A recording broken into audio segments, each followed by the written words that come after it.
വിവാദമായ പ്രസ്താവനകൾ കൊണ്ട് എന്നും മുന്നിൽ നിൽക്കുന്ന ആളുകളുടെ ശ്രദ്ധ പിടിച്ചുപറ്റുന്ന ആളാണ് രാഹുൽ ഈശ്വർ.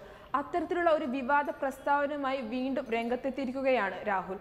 മുൻ ചീഫ് ജസ്റ്റിസ് ദീപക് മിശ്രയെ ശബരിമല വിഷയത്തിൽ ആക്ഷേപിച്ചാണ് ഇത്തവണത്തെ പ്രസ്താവന. ഇത് രണ്ടാം തവണയാണ് ശബരിമല സ്ത്രീ പ്രവേശന വിഷയവുമായി ബന്ധപ്പെട്ട് ദീപക് മിശ്രയെ രാഹുൽ ആക്ഷേപിക്കുന്നത്. ശബരിമല വിധി പുറപ്പെടുവിച്ച മുൻ ചീഫ് ജസ്റ്റിസ് ദീപക് മിശ്രയെ ഗജ ഫ്രോഡെന്നാണ് രാഹുൽ ഈശ്വർ അവഹേളിച്ചത്.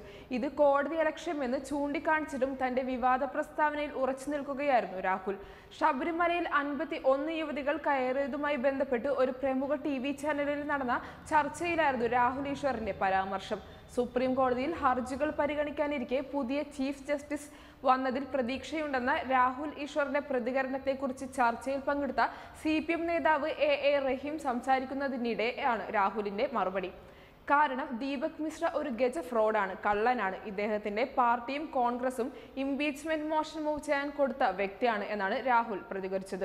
രാഹുലിന്റെ പ്രതികരണം കോടതി അലക്ഷ്യമാണെന്ന് റഹീം ചൂണ്ടിക്കാട്ടിയെങ്കിലും രാഹുൽ വീണ്ടും ദീപക് മിശ്രയ്ക്കെതിരെ വ്യക്തിപരമായ ആരോപണം ഉന്നയിക്കുകയായിരുന്നു. തുടർന്ന് സുപ്രീം കോടതിയെ പരസ്യമായി വെല്ലുവിളിക്കുകയാണെന്ന് റഹീം വ്യക്തമാക്കി. ദീപക് മിശ്ര ബ്രാഹ്മണിക്കൽ ഫാസിസ്റ്റ് ആണെന്നും ജസ്റ്റിസ് ദീപക് മിശ്ര ശരിയല്ലെന്ന് പറയുന്നത് താനൊരു രാജ്യസ്നേഹിയായതുകൊണ്ടാണെന്നും രാഹുൽ പറയുന്നു. ജല്ലിക്കെട്ടിലൂടെ ശബരിമലയിലൂടെ ഈ നാടിന്റെ മൈത്രി ഇല്ലാതാക്കാൻ ശ്രമിക്കുകയാണ് ദീപക് മിശ്രയെന്നും രാഹുൽ ഈശ്വർ ആരോപിച്ചു. കൂടുതൽ വാർത്തകളുമായി ഉടൻ തിരിച്ചെത്താം.